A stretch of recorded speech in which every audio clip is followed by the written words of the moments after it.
Have you always wished you could swim like this? Well, you can. In fact, anyone can learn to swim with the grace and flow of the world's best swimmers. You don't need youth, strength, or special talent. All it takes is the total immersion method and patient, mindful practice. By swimming the TI way, you'll be able to swim long distances without tiring. Swim fast with a smooth, efficient stroke. Swim confidently in any body of water and enjoy every stroke you ever take. A total immersion freestyle is easy to recognize. You swim in perfect balance, supported by the water and slipping easily through it. You swim tall, fully extending your body line on each stroke. You stroke with powerful whole body rhythms. Your strokes linked to body rotation. You work with the water, always in control and never struggling. Hi, I'm Terry Laughlin, founder and head coach of Total Immersion, and this is Lake Minnewaska. From June to September, I swim here every chance I can. The beautiful setting and the chance to swim long distances without stopping make for a completely satisfying experience. What I love most about teaching is the chance to share experiences like that with swimmers like you. I enjoy every stroke I ever take, and I'd really like you to be able to feel that way about your swimming too. If you'd like to swim better than you ever thought possible, if you'd like to be able to swim any distance in any body of water, I promise this video will help you achieve that. So let's get started.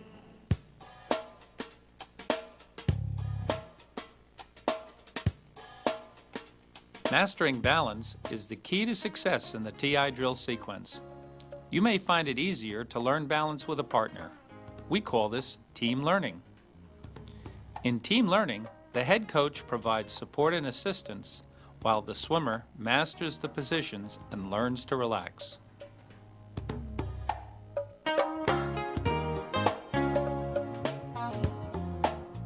To start balance on your back, the head coach positions your head so water touches the corners of your goggles and your face is parallel to the surface. We call this hiding your head. As Toby toes, Jennifer starts kicking lightly, just flicking her feet upward and ruffling the surface. Listen to your kick. Quieter is more effective and more relaxing. When Susie sees that Joe's kick is relaxed and streamlined, she releases him but continues leading. Her draft helps Joe maintain a light, efficient kick. Resume towing if you see any hint of struggle. As Toby is towed, she memorizes her head position and the feeling of a long, clean body line to maintain that sensation after release. Practice tow and release repeatedly until you feel the same ease solo you feel while being towed.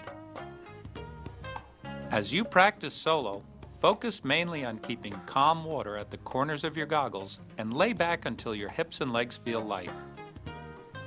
Don't worry how far or fast you go. The goal is a kick as gentle and quiet as Catherine shows here.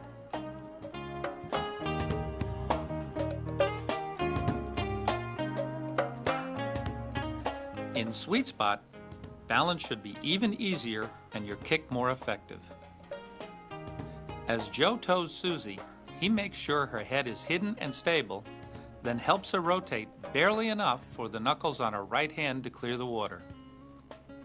Then he watches carefully for a relaxed kick and a long, clean line from head to toes. When he sees that Susie is balanced and at ease, they repeat on her right side. When you practice solo, focus on a long, straight body line with your legs inside your body cylinder. Continue to feel as if you're being towed and slipping through the smallest possible hole in the water. When you master balance on both sides, you can practice rotating from sweet spot to sweet spot, as Terry demonstrates in the endless pool. Rotate gently and without disturbing the water.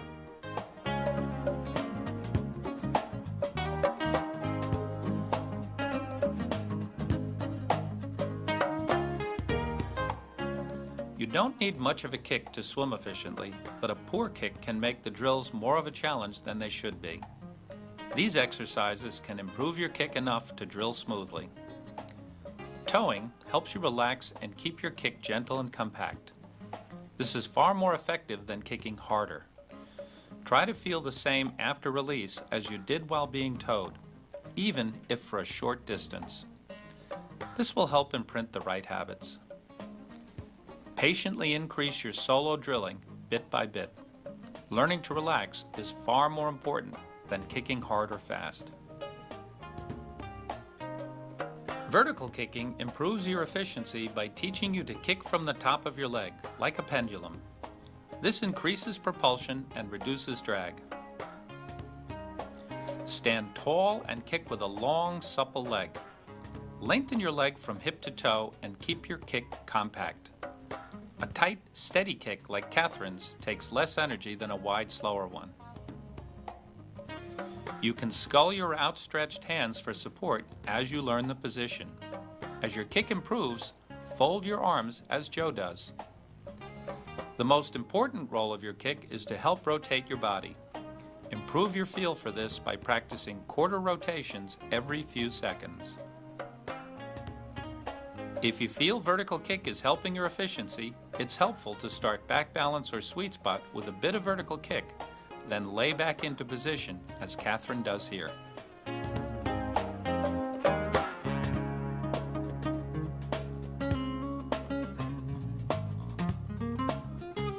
In our next drill, Lengthen Your Vessel, you'll learn that you move faster and more easily with a longer body line. With Toby towing, Jennifer rotates to sweet spot, pauses to check her balance, then sneaks her lower arm forward, making her body line longer and more slippery.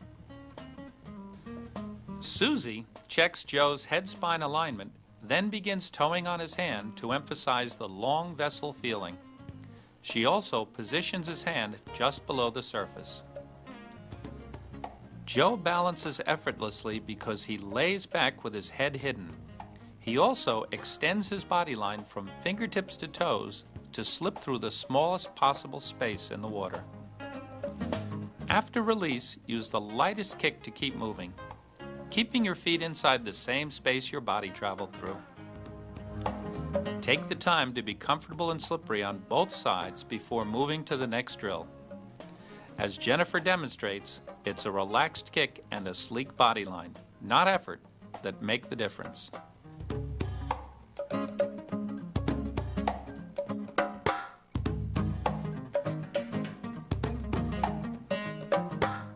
We call this the fish drill because, just as fish do, you'll move through the water in a perfectly balanced, fish-like shape, leading with your head. Fish drill will also teach you to breathe by rolling your whole body to the air. Toby supports Jennifer's feet as she rotates to a nose-down position for the first time. Jennifer remains there a moment to memorize her position, then rolls back up to sweet spot to breathe. Then she returns to the fish position, ready to be launched. After launch, focus on slipping through the smallest space in the water. Roll all the way back to sweet spot to breathe. Then do another full cycle on your own before stopping. On your second try, your partner should check your head position and side balance, as Jennifer does for Toby.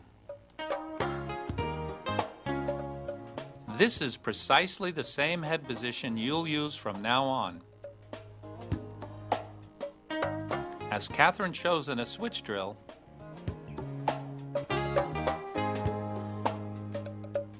and Terry shows while swimming. Fish drill is the easiest place to learn this essential skill. When you feel balanced and slippery, practice solo. Roll cleanly and easily from nose up to nose down and back again. If you can make this effortless on both sides, you'll breathe more easily on either side while swimming. Once again, focus your practice on the kind of balance and ease that Joe shows here.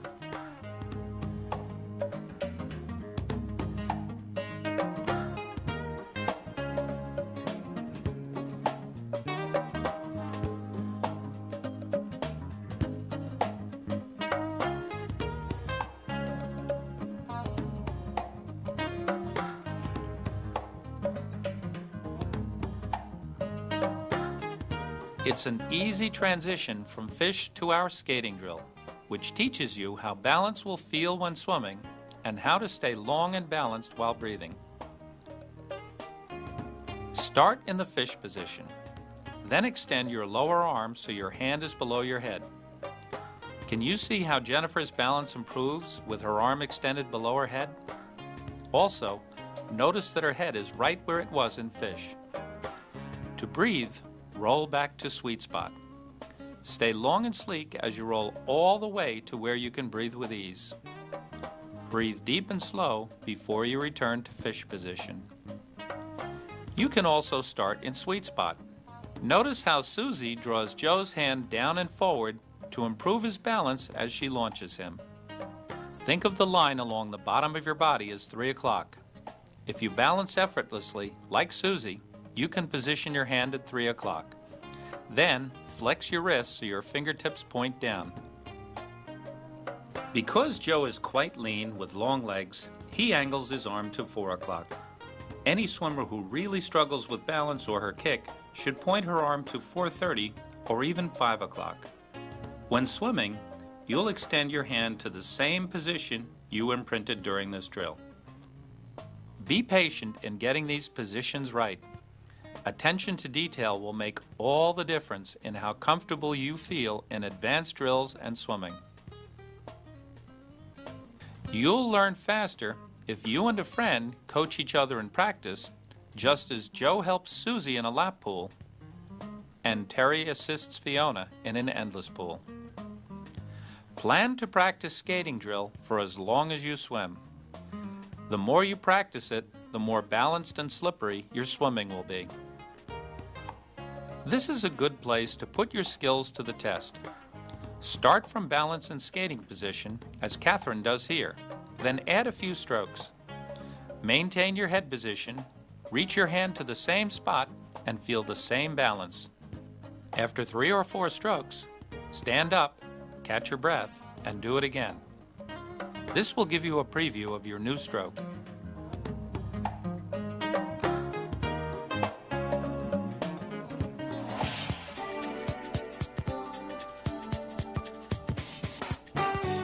Our first lesson taught you balance and slippery positions. Underswitch drills will help you create effortless propulsion by connecting your arm stroke to the power of body roll.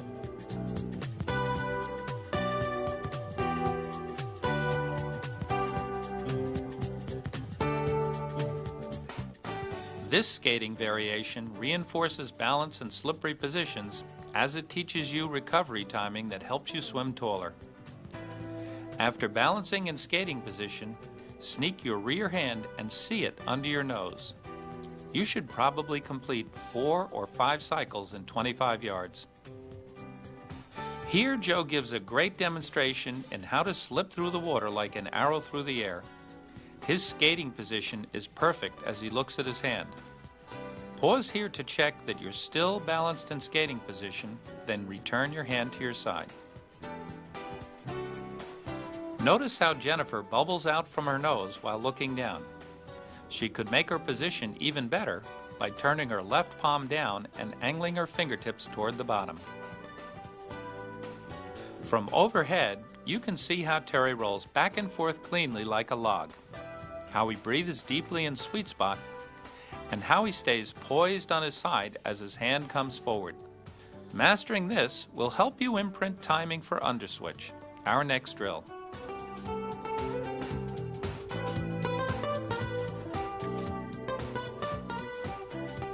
Underswitch is your first opportunity to link your arm stroke to body rotation for effortless power. It also teaches you the switch timing that helps you stay tall as you stroke. Joe stays just as slippery while switching as he was while skating. In slow motion, you can see the timing imprinted in underskate triggers the switch here. When Joe's right hand passes his head, his right hip drives down, which drives his left hand back. That's how you link the stroke to core muscle for propulsive power. Jennifer has mastered the timing. Her next skill will be to learn a firmer position for holding the water with the lead arm. Here, Ian shows you something that may happen to you. After he switches, he's still not in position to breathe. He's patient enough to keep his head in line and wait for his body to rebalance, then he can breathe. As Joe demonstrates, one way to fix that is to make your switch crisp and smooth, taking your belly button to the air. Finish right to sweet spot and you'll breathe more easily.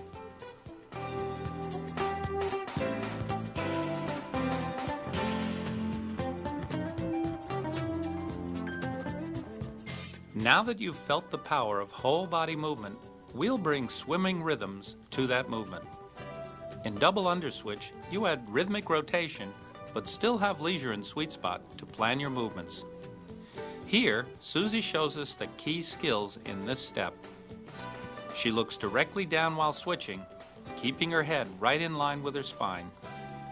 She uses stroke timing that always keeps one hand in front of her head. Susie could improve by positioning her lead hand a bit deeper before the switch. The key things to observe in Joe's practice are how relaxed and fluid he is, all while staying long and sleek. Jennifer has only just learned this drill, yet she displays a wonderful grace and economy in her movements. If you're a novice, aim to move with this kind of ease.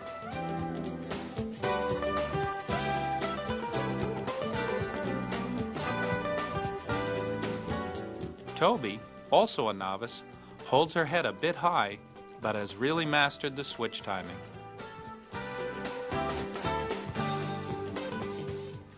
Watching Terry from overhead, you can see the arms working in sync with body rotation. Double under is the perfect place to imprint this.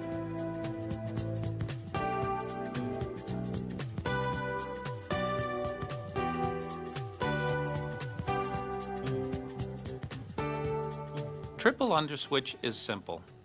Once you feel relaxed and comfortable, just add another switch before pausing in sweet spot. The extra switch allows you more opportunity to make key skills into habits. Each of our swimmers displays some of these valuable habits. Terry shows a flowing, unbroken rhythm. He doesn't hurry, but he never stops rotating until he pauses in sweet spot.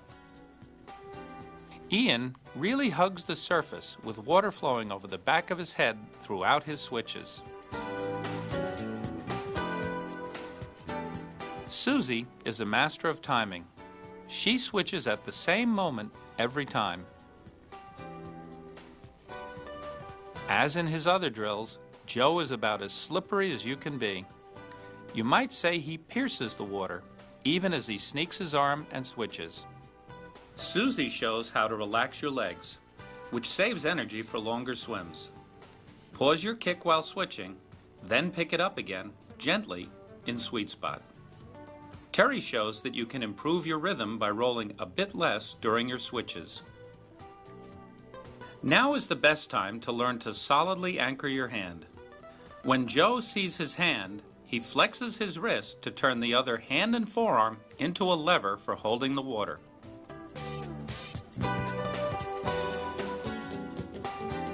Susie also anchors her hand and feels the water resist it before stroking. As you practice these skills in triple underswitch, focus on just one at a time.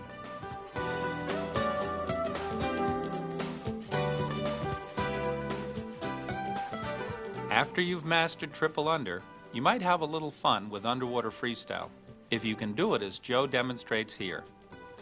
It's a simple way to make a long, sleek body line and whole body rotation a habit.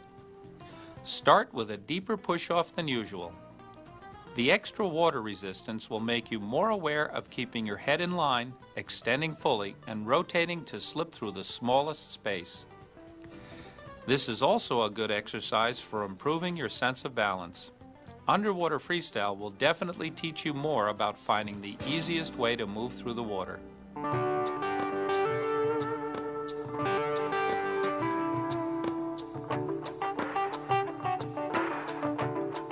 Zipper drills are the most transforming part of the entire TI drill sequence. They improve your balance and teach valuable stroke habits, especially a compact recovery, which is essential for efficiency. You can rehearse the next step with a dryland exercise. Begin as Catherine does, then slowly drag your thumb along your breastbone to your ear, as if pulling a zipper up your side. Lead with your elbow for as long as possible. Here, Terry demonstrates how a partner can check your head position and help you lead with your elbow so your forearm hangs like a marionette. Then wag it gently to check for complete relaxation. Practice on both sides and keep the arm alongside your body. You can even practice a switch as you go from one side to the other. Finally, pump your completely relaxed forearm up and down to rehearse a movement we'll do in the water next.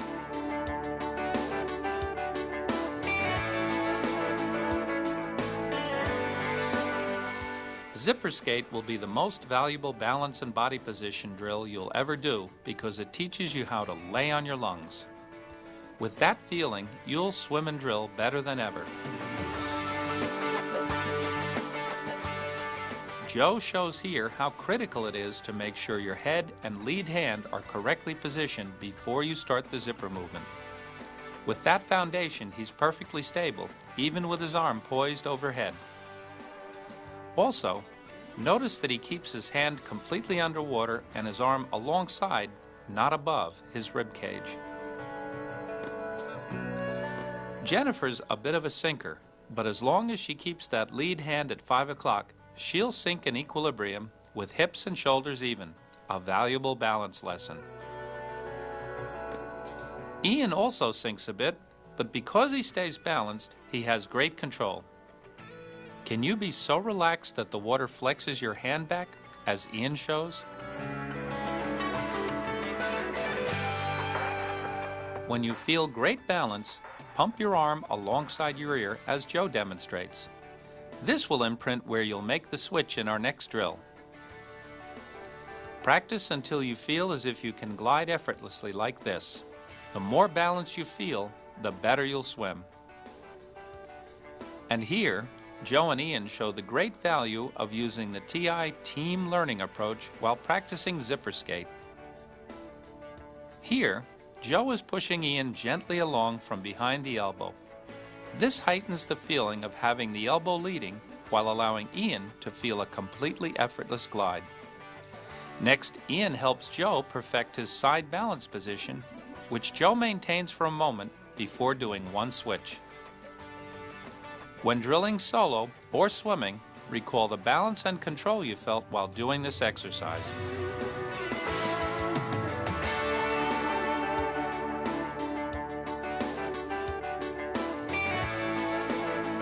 The balance and imprinting you practiced in zipper skate have paved the way for a precise, deft hand entry in zipper switch, starting with the arm pump practiced in zipper skate. Though Ian does sink a bit, his proper head and hand position give him the balance to do the pump and switch with ease and control. He pumps right alongside his ear, then switches at the same spot. When your entry point is consistent, you can switch without pumping, like this. Joe slices his hand down at his ear and right to his 4 o'clock position. Ian leads with his elbow and keeps his arm so relaxed his hand flexes back during recovery. He also hugs the surface, drilling as if trying to fit under a very low ceiling.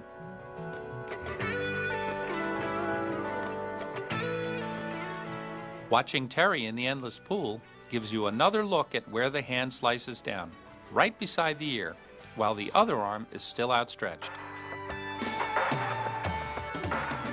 Watching underwater, you can see the switch timing. One arm entering triggers the other to begin its stroke. When you master this timing, your arms will feel like a powerful extension of your core body.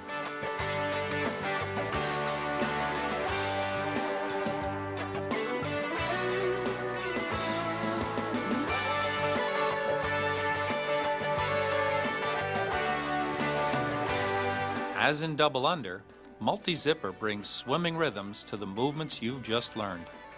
As you can see, we're on the verge of actual swimming. Jennifer shows the basics of double zipper. She keeps her head hidden and slices her hands down to 4 o'clock.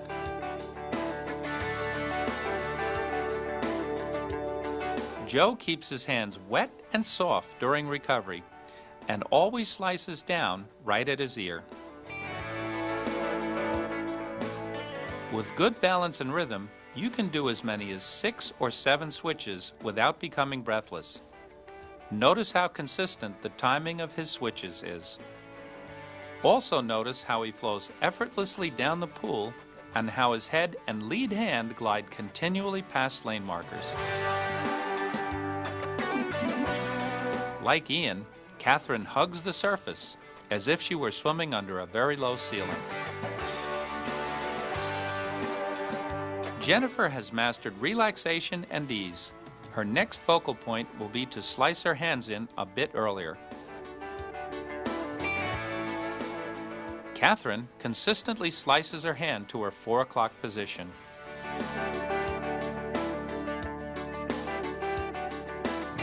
Here, Terry shows how to develop a sense of core body rotation rhythm. While his front hand is patient, his rear hand never pauses. Swimming in a gentle current in an endless pool, he simply maintains his switching rhythm to stay in place with barely any effort. This is the best way to develop the economy that's so important in distance swimming.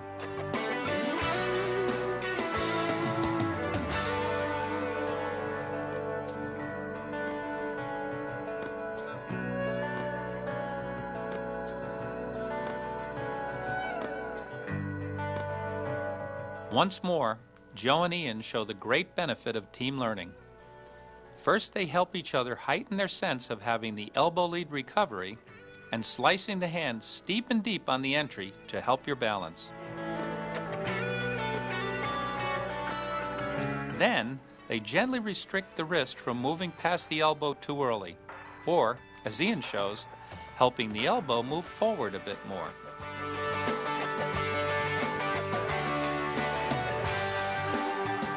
Working with a partner may be the best way to learn the entry timing in zipper switches. Your partner can see where your hand slices down and help achieve a cleaner, more vertical entry of the hand and forearm.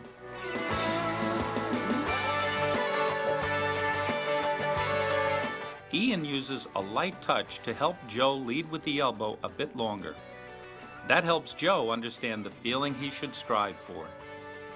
The greatest transfer of learning happens when they continue collaborating on multi-zipper switches in shallow water. A touch at the elbow or wrist is all it takes to make the entry while drilling exactly the same as it was while standing in place.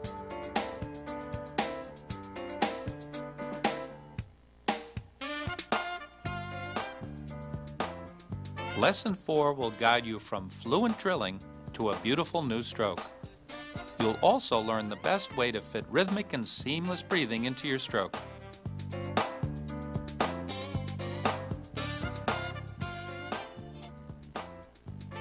We'll begin our final lesson with a 3-stage drill that teaches you to balance with a minimum of kicking. This gives distance swimmers and triathletes significant energy savings. First, push off on your stomach, aiming to break out in balance with the back of your head, shoulder blades, and suit surfacing at the same time. Glide as far as you possibly can without kicking, until your legs drop or you stop traveling forward. Repeat until you can't go 1 inch farther.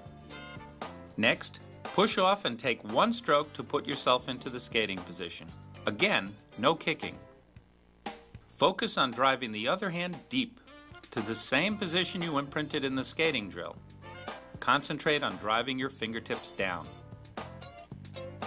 Change arms on the next push-off. Finally, add a zipper skate just after you break out. Again, glide as far as you can without kicking. Do you see how the weight of his zipper arm tips Joe into better balance? This practice should help you feel more balanced and stable than before. If you've got a partner, work with each other this way. Meet your partner right where he begins zipper skate and help him travel farther by towing. You'll feel amazingly effortless balance with this. When your timing and balance feel impeccable, then add a few switches, after pausing for the briefest moment to feel balance and zipper skate. Joe runs silent and deep here like a nuclear submarine.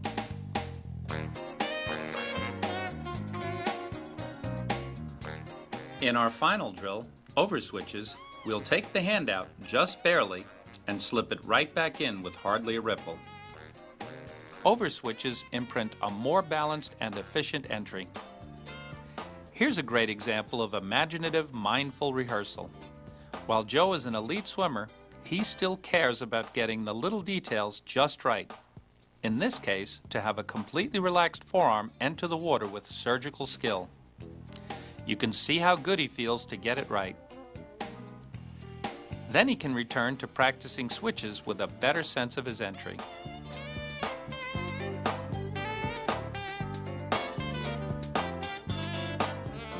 Toby, having just learned this drill, practices super slowly to allow herself time to think about each switch.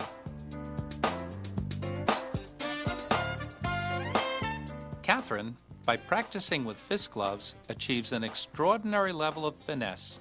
She cuts a hole with her knuckles just in front of her head and slips her whole arm cleanly through that hole. A good way to learn this efficient entry is with an exercise we call ear hops. As you see Terry doing here, try to hop your hand over your ear and drop it right back in. Your goal is to have your hand out of the water for the briefest possible time and to clear the water by the slightest margin. Feel your entry this way. Cut a hole in the water with your fingertips and slip your entire arm cleanly through that hole. Slice your hand in silently and drive it below your head. The more switches you can do before going to sweet spot, the more deeply you'll imprint this. After the entry comes the propulsive part of your stroke. Focus almost entirely on what happens in front of your shoulders. Propulsive force comes from the hand entering. To add power to your stroke, don't push back harder. Slice the other hand in with more energy. Then be patient on the catch. Try to trap a large volume of water inside your arm. Feel as if you're scooping pudding before you stroke. You can improve your feel for a solid catch with a stretch cord exercise. First, Terry helps Mark keep his elbow stationary as he presses his hand back. Then Mark continues on his own. Just rehearse the first few degrees of movement. When you get it right, you'll feel the muscles behind your shoulder being activated. When you really feel early pressure on your hand and forearm, take it to the water. Our final partnered exercise will help you catch all the water at the very beginning of your stroke. Hold your partner's feet for several strokes, allowing the legs to move naturally with body roll. After release, take 5 or 6 relaxed strokes to cultivate the same feeling of early pressure that you felt while being held back. This exercise can also improve your feel for how the kick helps trigger body roll, as each downbeat drives the opposite hip down and your opposite hand forward. Don't emphasize pushing back to your knee. Notice the C-shaped finish that allows the elbow to easily lift the hand from the water. The final skill is to fit seamless breathing into your core body rolling rhythm. Here's how you can do it. At first, breathe in frequently as Catherine does, so you can make each breath an examined action. You get the breath by rolling right to where the air is and back the other way without a hitch. When your body rolls to the air, your head goes along for the ride. If your body rolls freely, it's easy to keep the head aligned as you breathe. The water flows over the back of Terry's head between breaths. His head creates a bow wave as he rolls that gives him all the air he needs. The key is to use your body roll to make that happen.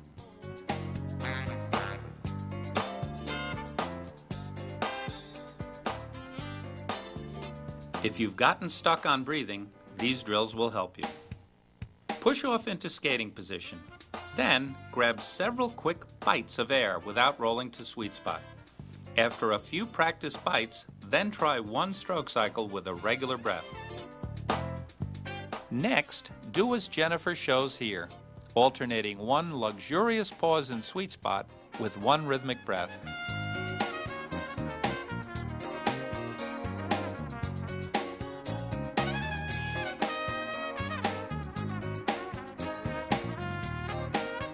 Toby, who is also learning rhythmic breathing for the first time, progresses to 2 rhythmic breaths followed by 1 in sweet spot.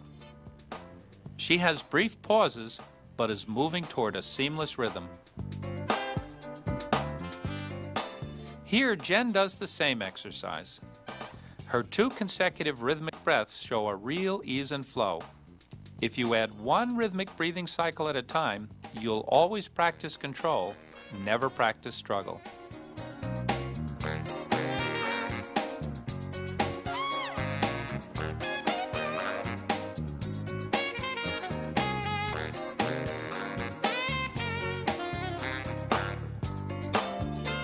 And here's Ian doing the same exercise.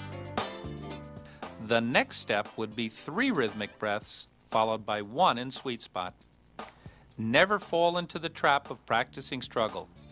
Practice only what you can do well. If you do triathlons or swim in open water, much of your breathing should be no different than what you practiced in the pool. Breathe with your rhythmic body roll. Just keep in mind to roll all the way to where the air is. In higher waves or chop, just roll farther. When you need to navigate, the key skill is to look, then breathe, without interrupting your rhythm, and hug the surface as you do.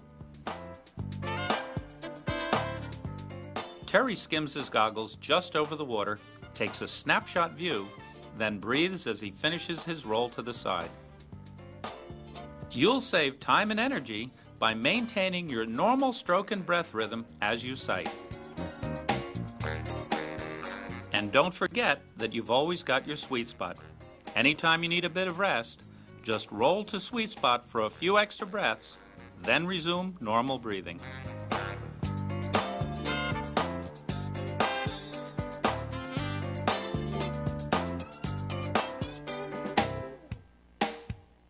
Let's go back to the pool to learn the 2 freestyle turns. The open turn gives you plenty of air, allowing you a longer, stronger push-off. Remain sideways as you turn to minimize resistance as you rock back. Notice how Terry rocks his head straight back and drops his left hand behind his ear to prepare for push-off.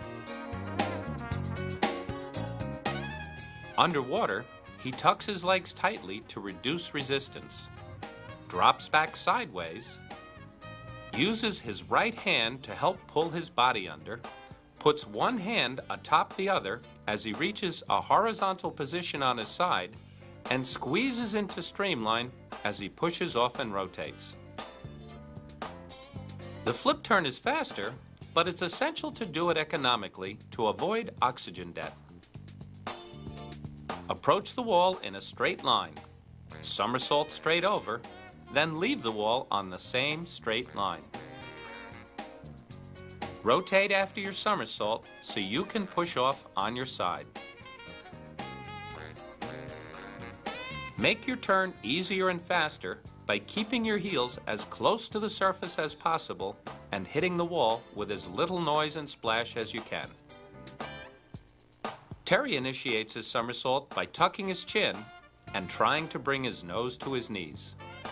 His hands meet overhead as his feet land at the right depth for a horizontal push-off.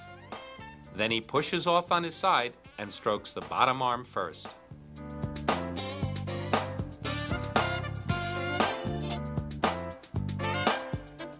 Fast swimming should be an exercise in keeping the same form you have at lower speeds. Fast looks different for a 26-year-old sprinter like Joe than it does for a 52-year-old distance swimmer like Terry. but they both maintain a long, smooth stroke and propel with core body rotation. And Terry shows the same connection of timing, smooth whole body movement, and absence of turbulence when practicing at slow speeds and when he practices the speed and tempo he uses while racing. If you've followed the TI Freestyle program, before long you'll be able to swim any distance in any body of water. These may be your happiest laps of all. Enjoy!